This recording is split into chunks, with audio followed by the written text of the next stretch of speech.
Jadi Sampradaya silakan keluar dari PHDI dan dibina oleh tim Pakem atau Kementerian Kebudayaan.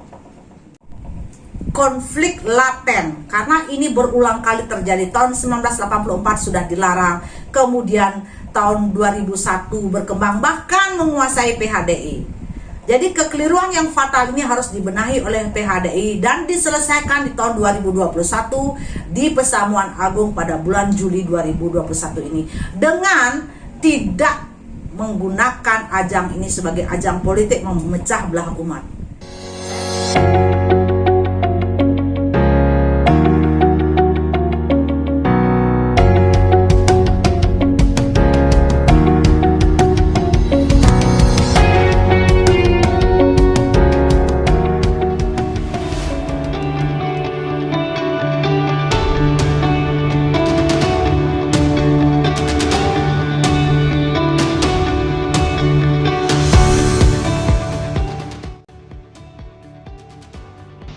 Salam jumpa pemirsa, Anda masih bersama Lenterai TV. Pemirsa, munculnya ajaran Sampradaya non-Dresta Bali di Pulau Dewata telah menimbulkan kerisauan dan gangguan terhadap tatanan kehidupan beragama Hindu di Bali sesuai dengan Dresta Bali, yaitu adat istiadat, tradisi, seni, budaya, dan kearifan lokal Bali yang merupakan fundamental kehidupan krama Bali. Gubernur Bali Wayan Koster telah menyatakan pihaknya menyambut baik terbitnya keputusan bersama tentang pembatasan kegiatan pengembangan ajaran Sampradaya non-Dresta Bali di Pulau Dewata sebagai jawaban atas aspirasi dan harapan krama Bali yang telah lama muncul tanpa ada kepastian jawaban. Astungkara, kita sepatutnya bersyukur karena Parisade Hindu Dharma Indonesia Provinsi Bali dan Majelis Desa Adat Provinsi Bali sebagai lembaga yang berwenang secara bersama-sama telah mengeluarkan keputusan yang sangat penting bagi kehidupan krama Bali. Demikian dikatakan Gubernur Koster pada akhir tahun lalu.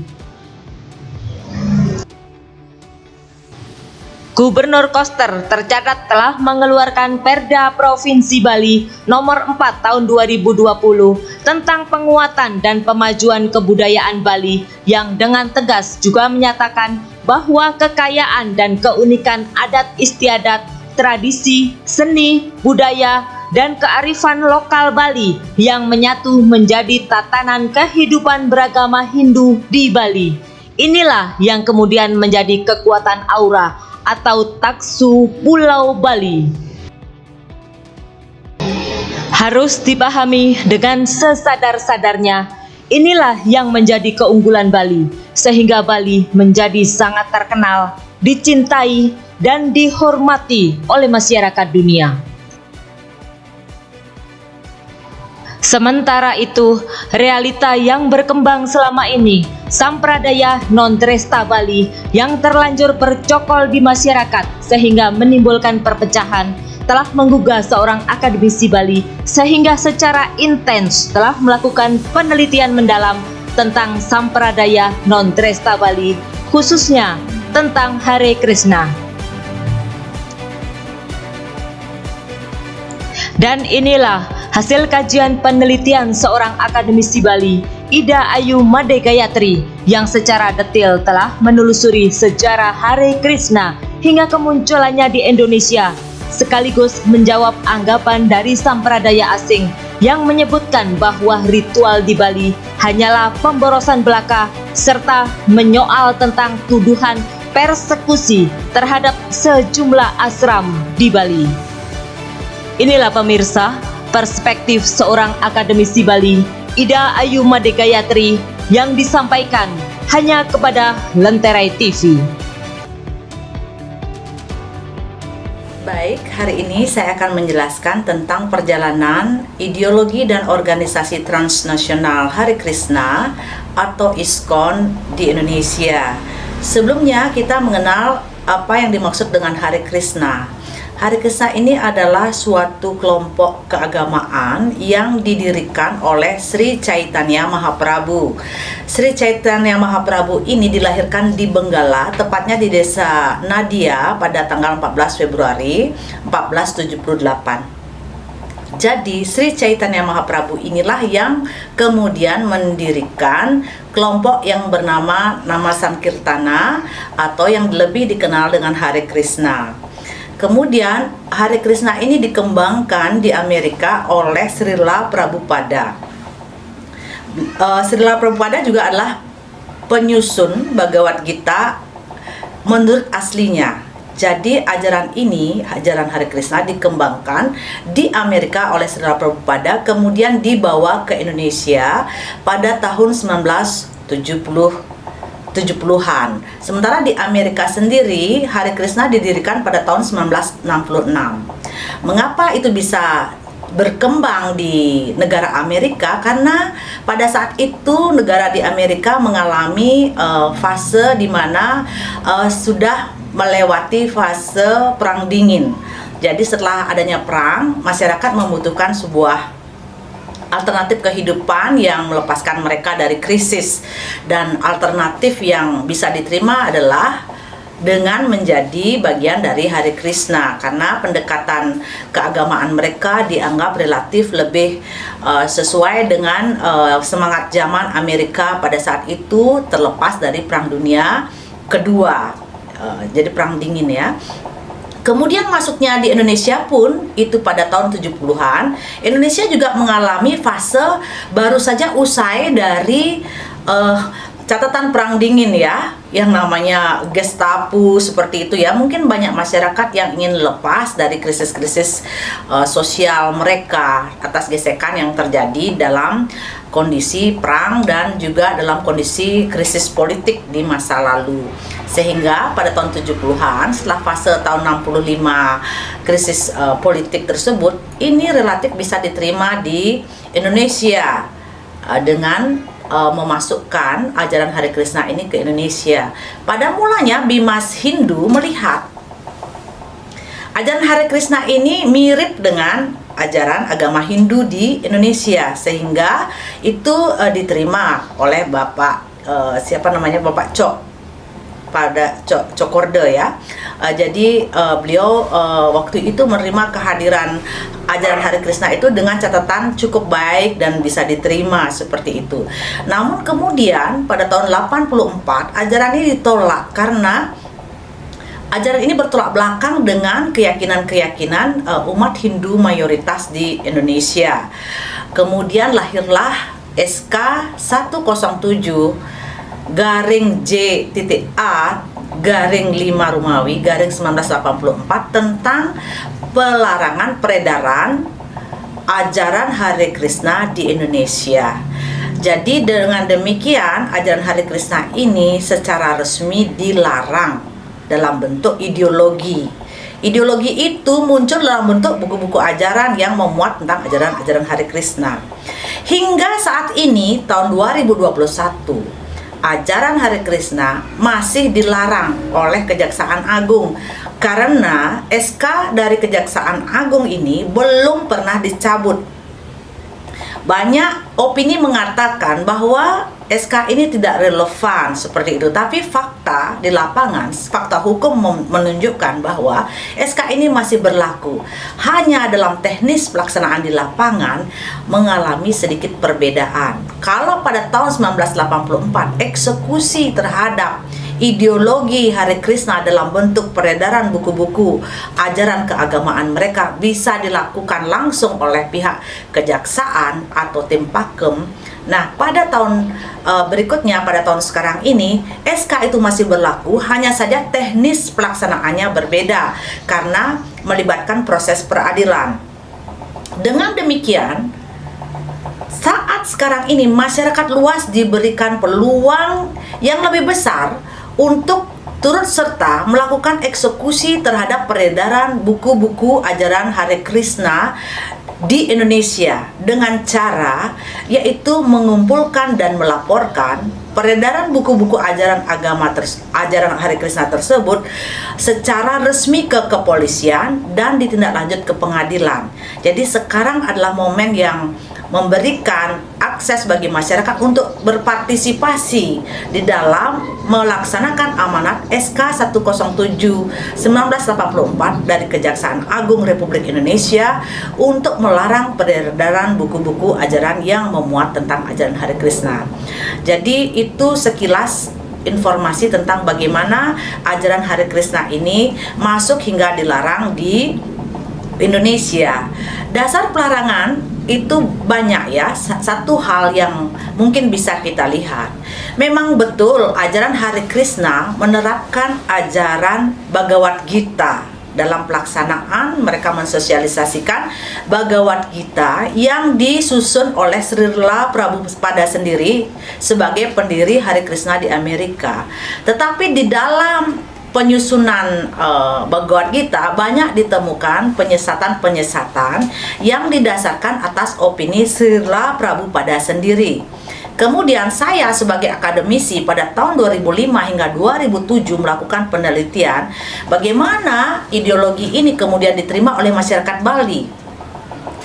Pada pelaksanaan di masyarakat, misionari-misionari dari asram-asram mensosialisasikan ajaran Hare Krishna dalam bentuk Bhagavad Gita dengan cara memanipulasi informasi. Disebutkan kepada masyarakat bahwa Hare Krishna yang dimaksud itu sama dengan Hare Krishna yang diyakini oleh masyarakat Hindu di seluruh Indonesia sebagai titisan Awatara atau putra dari Dewaki ya, ibunda dari Krishna dalam pewayangan Mahabharata itu adalah, atau dalam itihasa Hindu tentang Bhagavad Gita disebutkan bahwa Krishna adalah putra dari Dewaki. Tetapi pada kenyataannya Srila Prabhupada sendiri dalam buku-buku yang diterbitkan olehnya dalam bentuk Sri Chaitanya Charitamrita, Srimad Bhagavatam, dan juga dalam Bhagavad Gita versi Srila Prabhupada sudah menyatakan bahwa Krishna yang dimaksud bukanlah Krishna di dalam kepercayaan umat Hindu, tetapi ini adalah Krishna Chaitanya, putra dari Srimati yang dilahirkan pada 14 Februari 1478. Berdasarkan hasil interview dengan masyarakat, kemudian menyimak fenomena yang terjadi di masyarakat terkait dengan pelaksanaan kegiatan Hare Krishna yang dianggap menimbulkan keresahan khususnya di Bali, itu ada beberapa faktor penyebab.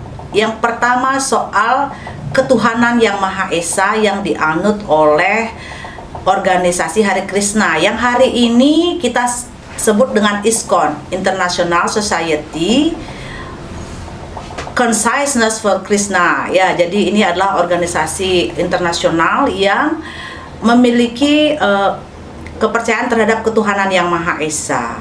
Dalam konteks ketuhanan yang Maha Esa yang dimaksud dalam organisasi ISKCON adalah merujuk pada ketuhanan yang Maha Esa di sini, yaitu pemujaan terhadap Sri Chaitanya Mahaprabhu sebagai Tuhan yang Maha Esa. Jadi Sri Chaitanya Mahaprabhu inilah yang disebut sebagai Tuhan yang Maha Esa, sekaligus adalah manifestasi perwujudan Krishna di dunia ini.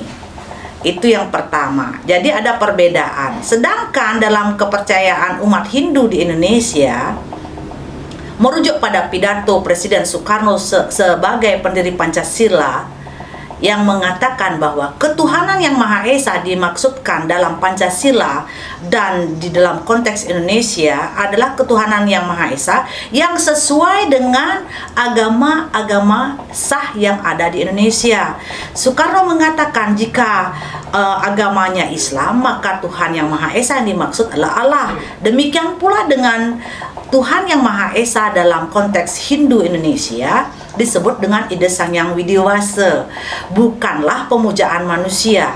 Jadi di dalam konteks Hare Krishna sendiri, pemujaan Tuhan yang Maha Esa adalah pengkultusan guru spiritual dalam konteks yang bernama Sri Chaitanya Mahaprabhu. Jadi konsep pengkultusan manusia ini bertentangan dengan keyakinan umat Hindu di seluruh Indonesia. Itu yang pertama. Yang kedua, Bhagavad Gita digunakan sebagai alat yang bersifat manipulatif. Jadi informasi yang ada di dalam Bhagavad Gita banyak dimanipulasi untuk kepentingan Srila Prabhupada sendiri.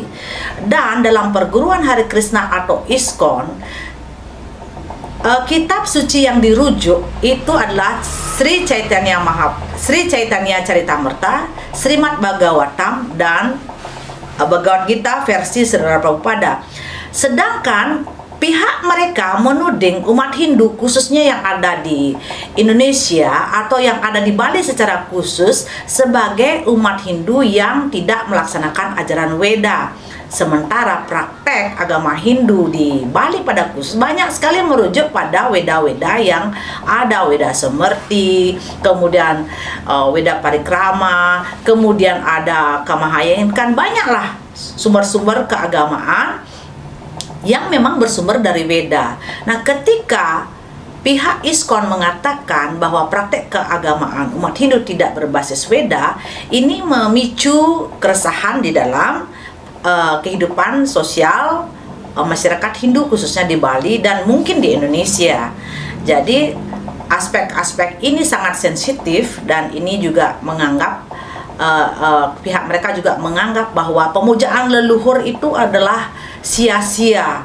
Sedangkan bagi umat Hindu, pemujaan terhadap leluhur itu adalah hal yang prinsip dan dasar yang harus dilaksanakan oleh umat Hindu yang ada di Bali. Nah, ketika pemujaan leluhur ini dianggap tidak berbasis Weda, ini dianggap menghina keyakinan umat Hindu atau menistakan keyakinan umat Hindu di Bali terhadap bagaimana mereka menjalankan praktek keagamaan, terutama di dalam melakukan pemujaan ritual di Merajan, Sanggah, kemudian bahkan ada oknum dari Hare Krishna mengatakan itu tempat pemujaan leluhur umat Hindu itu sebagai tempat untuk memelihara sarang burung. Tentu ini sebuah penistaan yang luar biasa ya terhadap keyakinan-keyakinan umat Hindu, tetapi kenapa itu tidak diproses?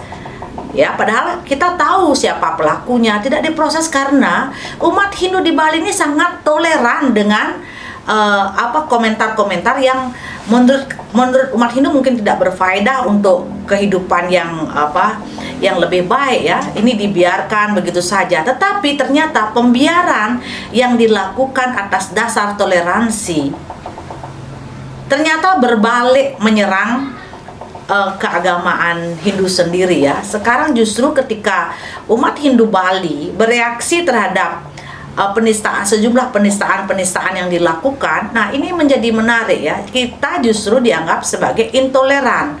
Nah, ini situasi yang menggunakan kata toleransi itu pun sekarang menjadi begitu politis ya.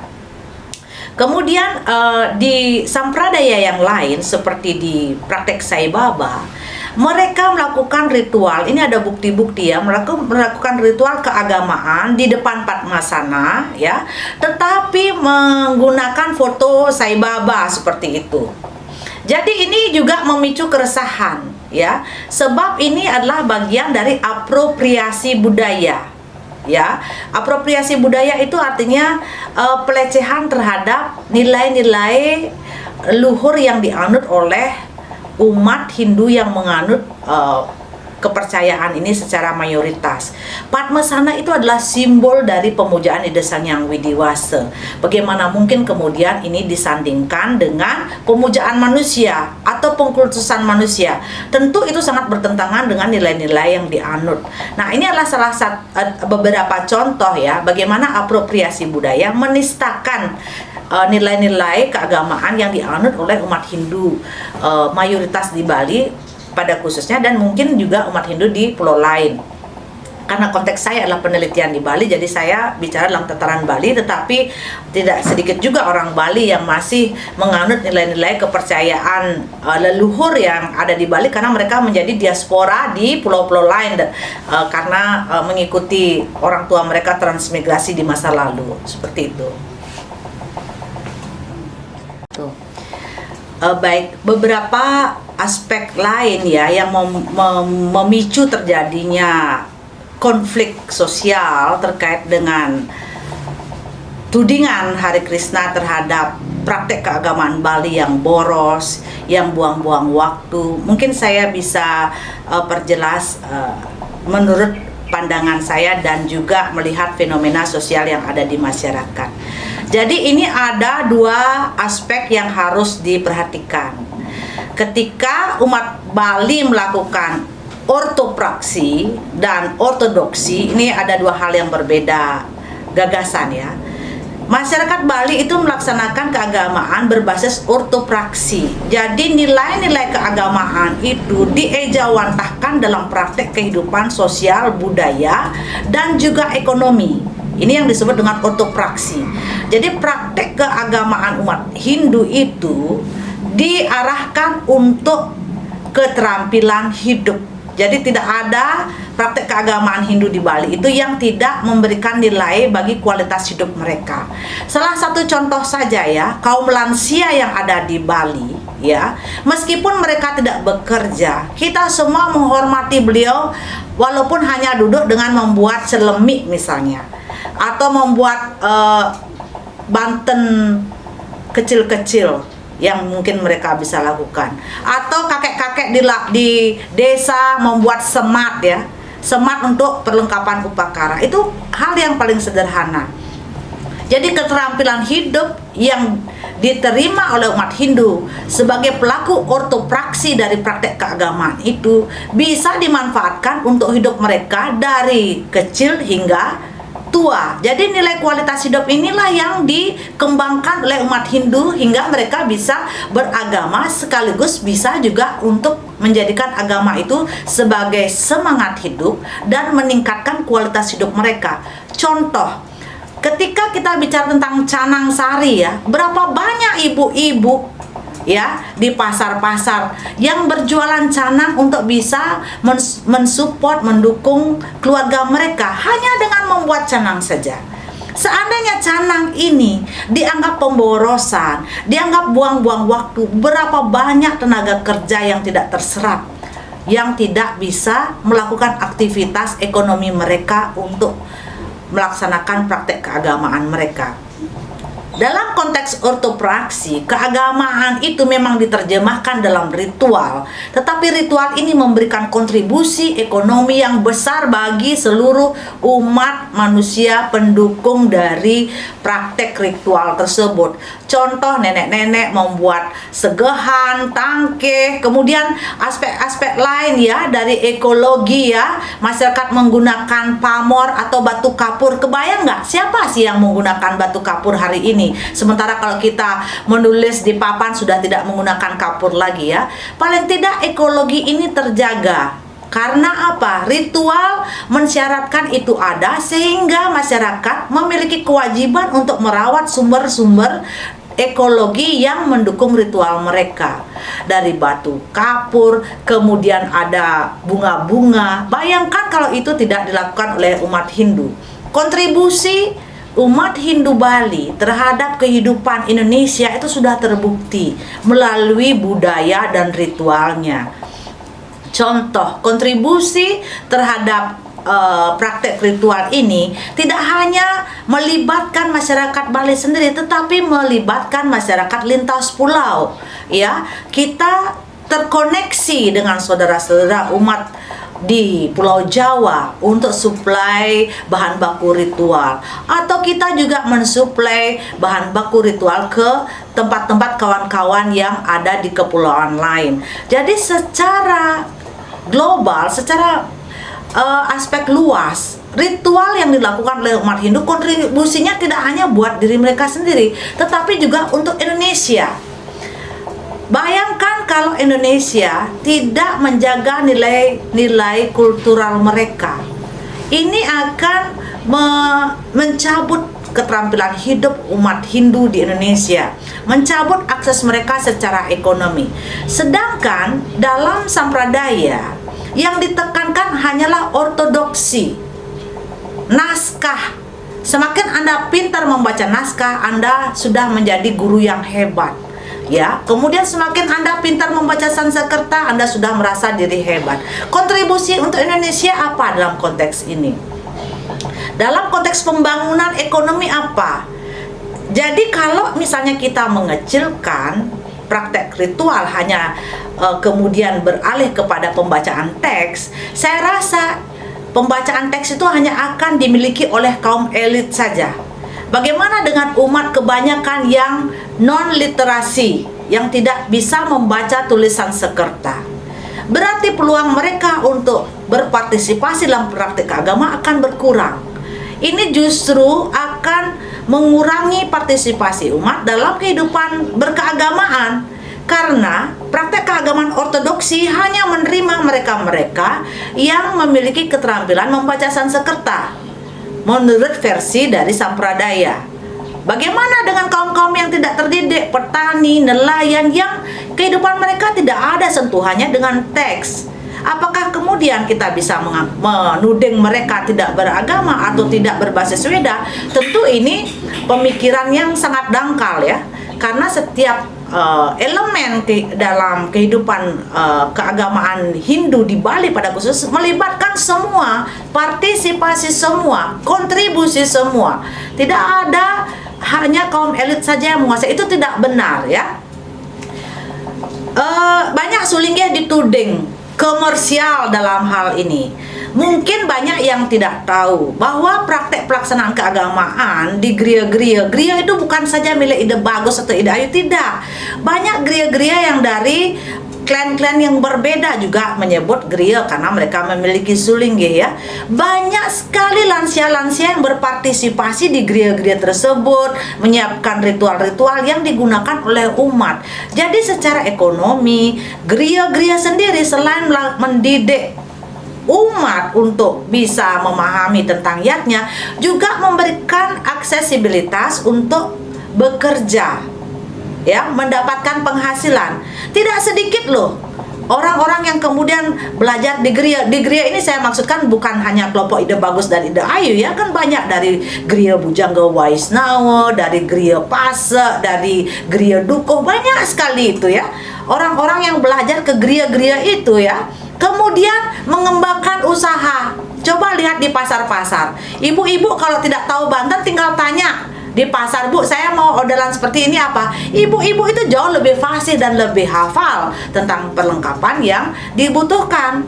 Ya, jadi ini kontribusi pengetahuan itu tidak hanya dalam bentuk teks, tapi distribusi pengetahuan itu dialirkan dalam etos kerja. Etos kerja yang kita wariskan dan bisa diserap oleh lapisan, segala macam lapisan umat yang ada di Hindu Nusantara ini.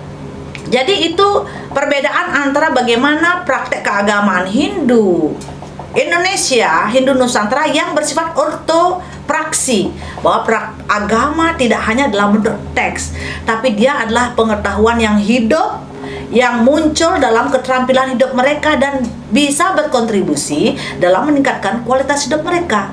Sedangkan di Sampradaya mereka hanya memfokuskan pada praktek ortodoksi, bahwa skrip naskah ini, yang satu ini versi organisasi saya lah yang harus dihafal, yang harus dipelajari. Sedangkan ini akan menghambat aksesibilitas bagi umat-umat yang tidak terdidik. Ya, yang tidak terdidik secara bahasa Sanskerta, yang tidak terdidik secara pendidikan juga.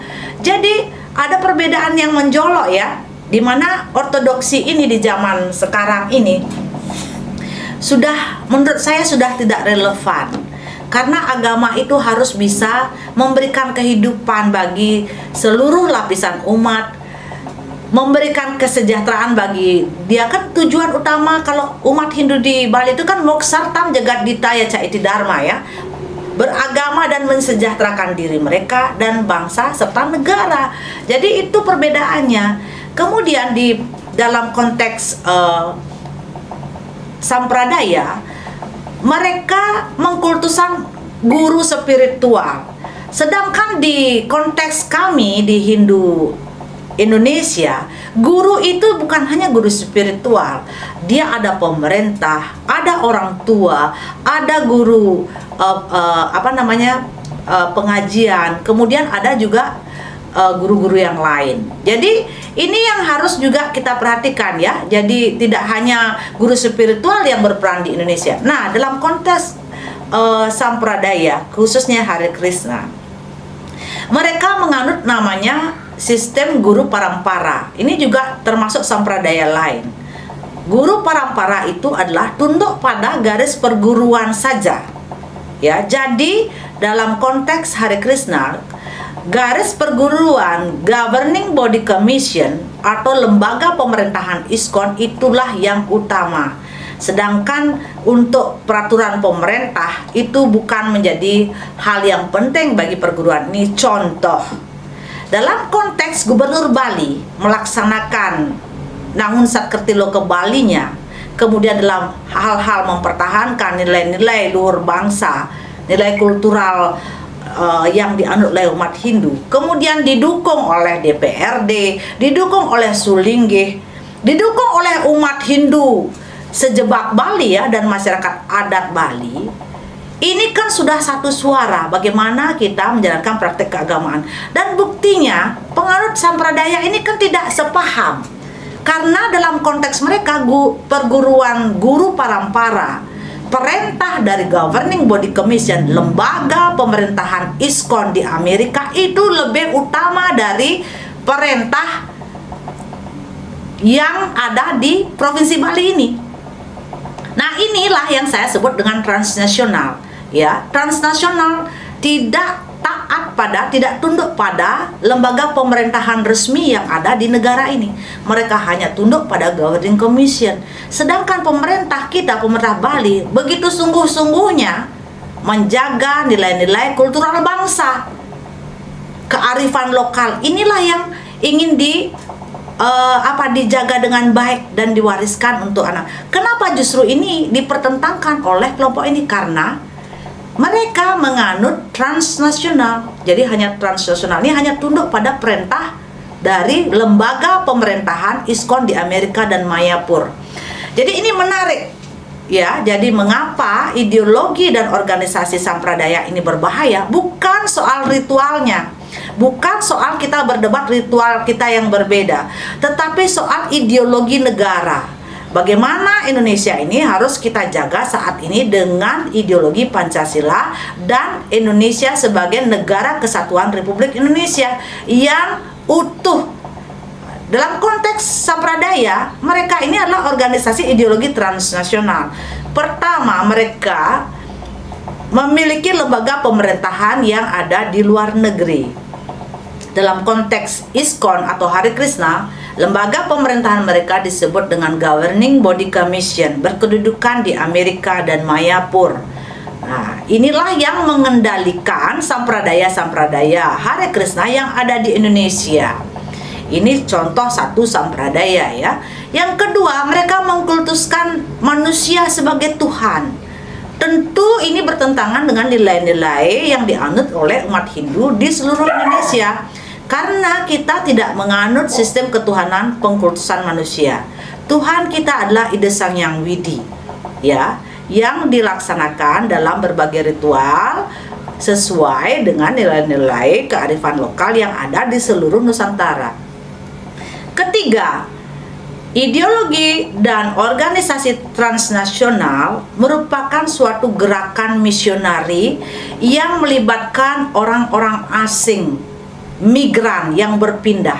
Bagaimana pemerintah bisa mengontrol migran-migran ini di asram-asram?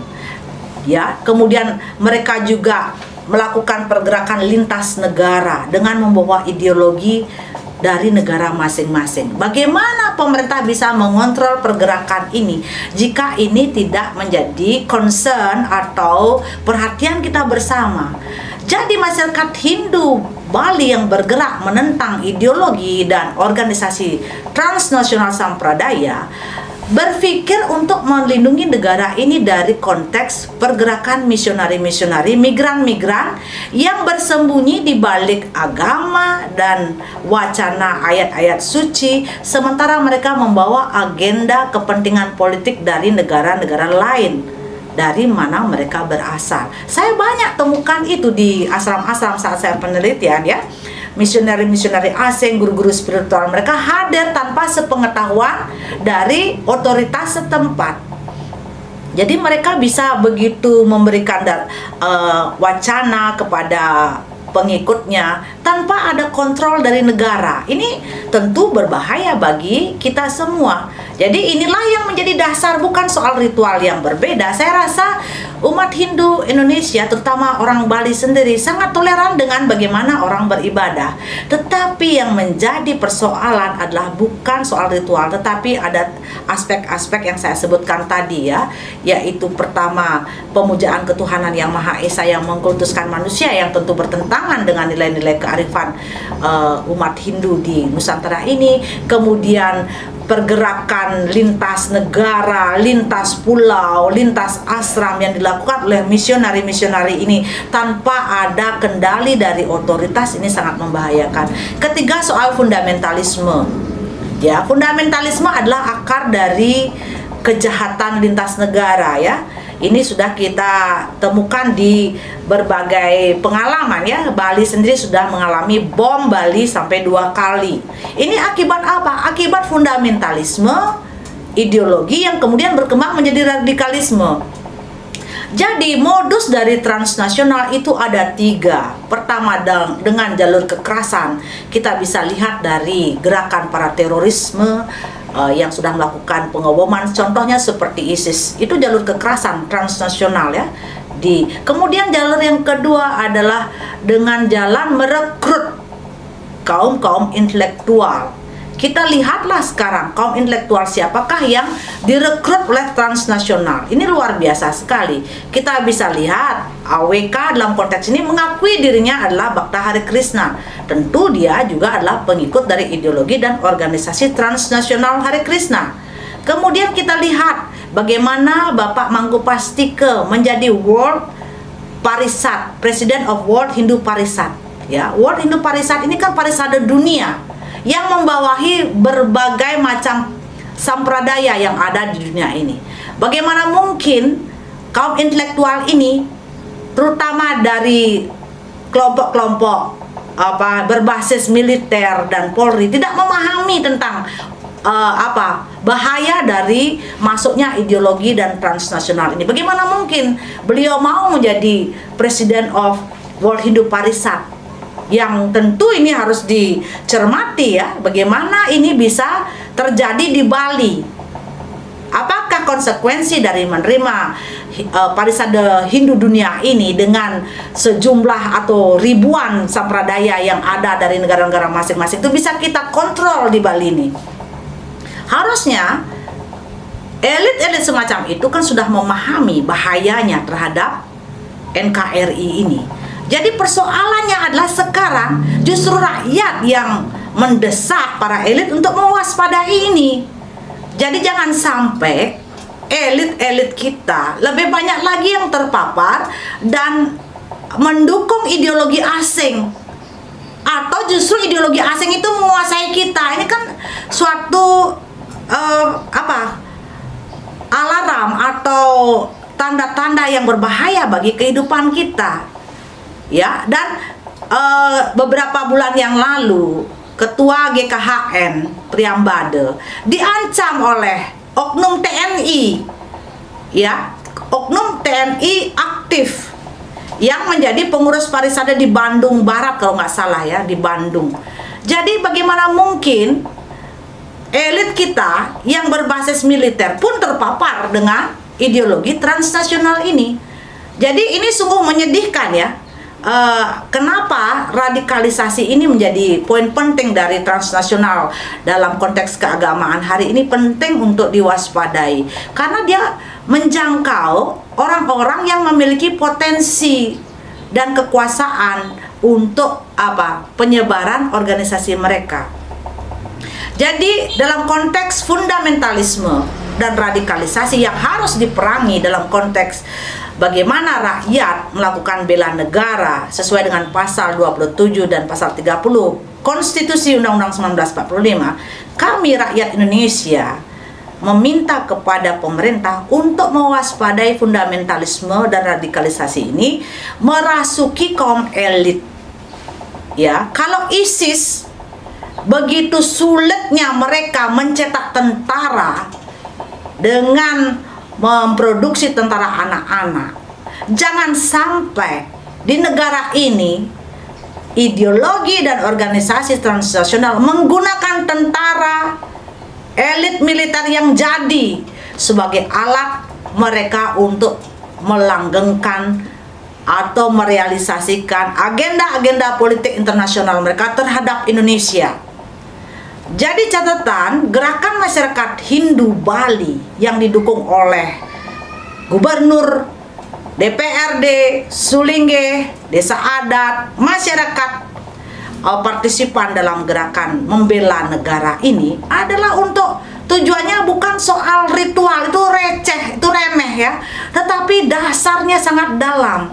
Bagaimana kami semua di Bali ini berkontribusi atau berpartisipasi dalam upaya bela negara. NKRI ini harus utuh, Pancasila ini harus berjaya di tanah sendiri. Jangan sampai penyusupan ideologi dan organisasi transnasional ini meluluh lantakkan kita dengan mudah dengan menggunakan elit-elit semacam itu. Yang saya sebut elitnya adalah oknum-oknum ya. Oknum-oknum berbasis militer, berbasis TNI, Polri ya, terpapar dengan ideologi asing ini dan tidak sadar menjadi alat untuk para penganut ideologi dan organisasi sampradaya ini dalam melanggengkan kekuasaan untuk menguasai Indonesia. Karena agenda dari ISKON sebagai organisasi dan ideologi sampradaya ini adalah untuk menyebarluaskan ajaran mereka dan menganggap bahwa ajaran mereka itulah satu-satunya yang berbasis Weda.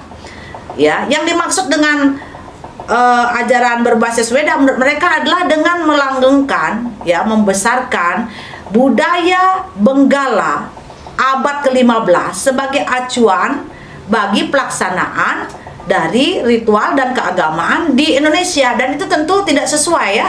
Kita ini sudah hidup di abad ke-21 di tahun 2021. Bayangkan kemunduran yang diharapkan oleh sampradaya ini. Kita diajak mundur 700 tahun ke belakang untuk hidup seperti orang-orang Benggala yang mereka anggap sebagai tolak ukur kehidupan Weda. Sementara kita, Indonesia ini, pemerintah Presiden RI sudah mencanangkan Indonesia maju untuk tahun 100 tahun Indonesia ke depan. Nah, ini kan tentu bertentangan ya. Bagaimana tujuan-tujuan negara itu bertentangan dengan tujuan sampradaya ini. Itu yang harus kita perhatikan baik-baik. Jadi, perjuangan masyarakat Bali ini sangat berat untuk menyuarakan aspirasi terhadap bagaimana upaya bela negara terhadap nilai luhur bangsa, terhadap agama dan kepercayaan yang dianut oleh warga Indonesia. Ini luar biasa sekali. Dan PHDI sekarang mohon tidak bermain politik dengan menggunakan PHDI ini sebagai alat perpecahan umat dengan melaksanakan agenda-agenda yang terindikasi akan memecah belah umat. Seperti kami mendengar bahwa di bulan Juli tahun 2021 akan ada Pesamuan Agung. Bagaimana mungkin Pesamuan Agung ini diselenggarakan di dua tempat, di Bali dan Jakarta? Apa maksudnya?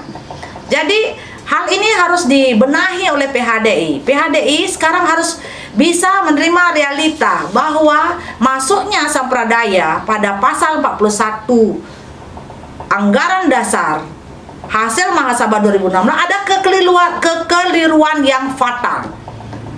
Ya, pengayoman sampradaya pada pasal 41 anggaran dasar adalah kekeliruan yang fatal. Dengan menerima sampradaya artinya kita menerima ideologi dan organisasi transnasional yang tentu ini berpotensi merongrong NKRI dan ideologi Pancasila. Jadi di tahun 2021 hentikanlah konflik laten, karena ini berulang kali terjadi. Tahun 1984 sudah dilarang, kemudian tahun 2001 berkembang bahkan menguasai PHDI. Jadi kekeliruan yang fatal ini harus dibenahi oleh PHDI dan diselesaikan di tahun 2021 di Pesamuan Agung pada bulan Juli 2021 ini dengan tidak menggunakan ajang ini sebagai ajang politik memecah belah umat. Saya berharap Pesamuan Agung Juli 2021 ini bisa diadakan di Bali karena asas proporsional. Sulinggih di Bali sebagai lembaga dari PHDI ya, ini mayoritas ada di Bali. Jadi proporsional Sulinggih ini patut dijadikan acuan mengapa Pesamuan Agung PHDI 2021 harus diadakan di Bali dan di satu tempat. Jangan lagi ada ajang untuk memecah belah umat, untuk ada yang pergi ke Jakarta, ada yang tetap tinggal di Bali hanya untuk melanggengkan kuasa-kuasa politik yang tidak bermanfaat bagi stabilitas negara ini. Jadi ini tolong menjadi agenda penting bagaimana masyarakat Hindu di seluruh Nusantara patut memantau agar proses ini berjalan di satu tempat dan suara umat tidak dipermainkan oleh elit-elit, oknum-oknum elit yang ada di PHDI. Jadi ini harapan untuk tahun 2021 ini. Persoalan sampradaya harus diselesaikan, biarkan mereka ada di Tempakem. Karena apa? Mereka adalah agama dan kepercayaan yang berbeda dengan yang dianut oleh umat Hindu. Biarkan mereka ada di Tempakem atau di Kementerian Kebudayaan. Silakan, asal tidak ada di PHDI. PHDI adalah tempat pengayoman bagi umat Hindu Nusantara. Jadi hak-hak pengayoman itu haruslah menjadi hak dari umat Hindu di seluruh Nusantara dengan berbagai kearifan budaya yang mereka anut. Inilah harusnya menjadi prioritas PHDI. Jadi sampradaya silakan keluar dari PHDI dan dibina oleh Tempakem atau Kementerian Kebudayaan. Terkait dengan penutupan ashram yang ada di berbagai daerah di Bali ya, hampir mayoritas tempat-tempat yang ada ashramnya sudah ditutup dengan damai. Jadi tidak benar disebutkan adanya persekusi karena dari berbagai desa yang memiliki ashram-ashram atau organisasi ideologi transnasional yang mendirikan tempat peribadatan itu sudah membuat kesepakatan bersama atas dasar musyawarah mufakat di desa, sehingga diterbitkanlah surat kesepakatan untuk menutup ashram masing-masing. Jadi persekusi itu tidak benar. Jadi itu perlu diluruskan sekali lagi. Kemudian masing-masing pihak atau bendesa yang memiliki ashram juga melakukan penutupan ashram itu berdasarkan dari surat keputusan bersama PHDI Provinsi Bali dan Majelis Desa Adat. Kemudian dilakukan dengan cara-cara yang bersifat musyawarah dan terbuka, bahkan disiarkan langsung oleh publik. Jadi tidak benar ya. Kalau persekusi itu mungkin dilakukan dengan kekerasan, ini kan tidak. Bahkan pemerintah hadir, tenaga keamanan hadir, melibatkan Polri, pengamanan desa, melibatkan otoritas desa dalam melakukan penutupan ashram. Jadi dasar yang dilakukan oleh pihak-pihak otoritas ketika melakukan penutupan ashram itu sudah sesuai dengan prosedur yang berlaku. Jadi tidak benar adanya persekusi. Persekusi itu mungkin adanya penganiayaan seperti itu misalnya ya. Ini kan tidak. Jadi dasar pelarangan yang dilakukan otoritas pun jelas karena memang dianggap meresahkan. Jadi mengganggu ketertiban umum sehingga ashram itu ditutup berdasarkan musyawarah dan mufakat yang disertai dengan surat pernyataan bersama juga antara pemilik ashram dengan otoritas desa. Jadi itu yang perlu saya luruskan.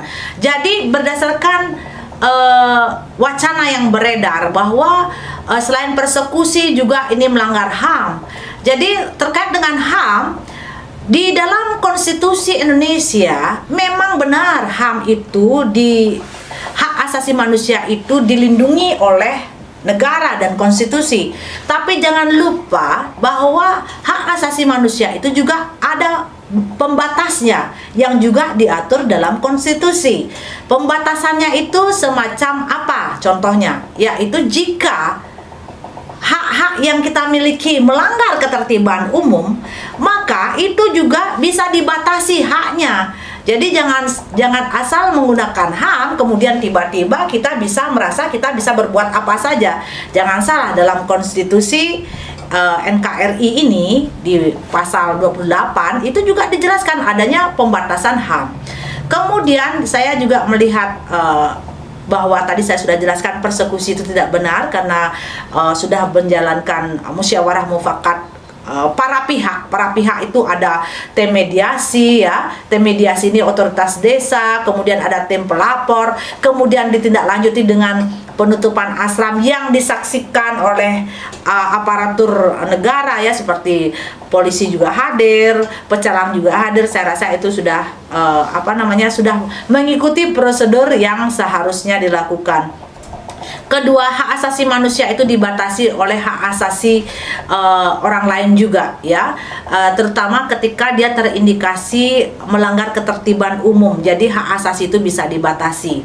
Kemudian penutupan asram itu juga merupakan respon ya dari masyarakat yang memang faktanya merasa terganggu dengan keberadaan asram, dan terbukti keberadaan asram juga tidak memberikan kontribusi bagi masyarakat asli di daerah itu. Kenapa demikian?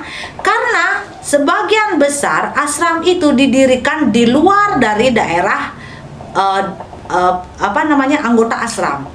Jadi mereka memiliki modus mendirikan asram itu di luar dari tempat kelahiran mereka. Karena mereka tahu mereka tidak akan diterima ya, ideologi mereka tidak akan diterima, maka mereka membangunnya di luar daerah asli. Jadi sebagian besar orang-orang yang di asram itu adalah penduduk ilegal. Kenapa demikian? Banyak sekali orang keluar masuk asram itu bukan penduduk asli. Saya bisa pastikan itu 100% itu, atau ya oke lah 99%. Jadi orang-orang asram itu bukanlah warga asli dari tempat di mana didirikan asram. Kemudian mereka juga eksklusif, sudah bukan penduduk asli, tidak bergaul dengan penduduk asli, kemudian tidak memberikan kontribusi bagi penduduk asli. Jadi itu tidak memberikan manfaat dan faedah kontribusi apapun bagi masyarakat sekitarnya. Jadi mereka hanya memberikan kontribusi bagi anggota saja. Dan anggota itu pun sering tidur di asram tanpa izin. Ya, kalau kita penduduk pendatang kan memiliki persyaratan administrasi, apakah pindah tinggal ataukah tinggal sementara, itu kan ada izin administrasi, dan itu tidak dilakukan. Kemudian mereka juga melakukan kegiatan keramaian, ritual ya, mengundang pihak-pihak dari luar negeri untuk menjadi tamu tanpa juga melibatkan otoritas setempat. Jadi ini menarik sekali ya, bagaimana ketika kita memiliki tamu yang tidak memiliki sopan santun, kemudian melaporkan tuan rumah akibat perilaku ketidaksopanan yang mereka lakukan sendiri. Ini kan menjadi fenomena yang menarik ya. Jadi ini memang fakta yang terjadi. Jadi fakta-fakta kependudukan ya, persoalan kependudukan ini akan menjadi persoalan yang sangat penting untuk dibahas dalam konteks bagaimana kita melihat sampradaya hari ini. Jadi saya rasa sikap yang dilakukan bendesa-bendesa di tempat-tempat yang ada asramnya itu sudah betul. Mereka itu kan menjaga daerah mereka dari potensi adanya fundamentalisme dan radikalisasi. Terlebih lagi mereka bukan penduduk asli dan kemudian mendatangkan orang-orang entah dari mana tanpa izin, tanpa administrasi yang jelas. Tentu ini kan menjadi kewajiban dari pihak otoritas untuk menjaga desa masing-masing dari potensi konflik yang akan ditimbulkan. Kan demikian. Dalam konteks ini saya rasa pihak otoritas sudah melaksanakan peraturan yang seharusnya dilakukan. Persekusi tidak ada itu ya. Justru yang ada dalam Konstitusi Republik Indonesia pasal 18B, keberadaan desa adat, masyarakat adat itu diakui. Artinya masyarakat adat pun punya HAM di sana ya. Ketika masyarakat adat sudah mengatakan bahwa keberadaan asram atau orang-orang di asram itu sudah mengganggu ketertiban umum, maka ini pun bisa masyarakat adat ini pun berhak dong menggunakan hak mereka, apalagi kedudukan masyarakat adat dalam pasal 18B itu diakui negara. Jadi salah besar ketika sebuah organisasi luar negeri yang bernama ISKON ini melaporkan pihak-pihak otoritas di daerah di tempat mereka menumpang sebagai tamu ya. Kemudian tamu ini dengan lancangnya melaporkan pemilik rumah, dalam konteks ini ya warga desa, kemudian majelis desa adat, kemudian bendesa adat desa tersebut. Desa sendiri kan diatur dalam undang-undang desa, jadi mereka juga punya hak-hak. Masyarakat desa juga punya hak-hak yang diatur secara perundang-undangan yang sah. Jadi kita akan melihat di bulan Juli 2021 ya, ini pertentangan ideologi negara ini akan kita lihat di tubuh PHDI.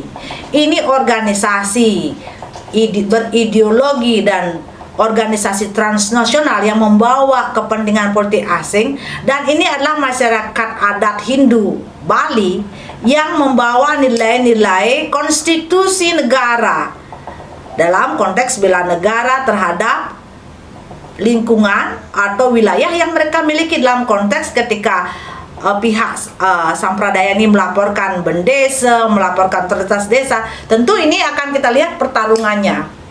Disinilah kita akan melihat bagaimana kita masyarakat Hindu berjuang mati-matian selama 1 tahun ya. Ini sudah 1 tahun dari bulan Juli menjelang pesamuan, itu akan menjadi 1 tahun ya. Bulan Juli 2020 hingga Juli 2021 itu akan menjadi pertarungan ideologi bangsa. Jadi konteks kita bicara sekarang inilah konteks kebangsaan ya dan nasionalisme, di mana masyarakat Hindu Bali berjuang bersama-sama dalam bersatu Mesikian Metangi Bali Mesikian bersatu, bersinergi pemerintah dan rakyat dan desa menjadi kesatuan yang bulat suara untuk bela negara, membela NKRI dari masuknya radikalisasi, fundamentalisasi ideologi dan organisasi transnasional Sampradaya. Demikian.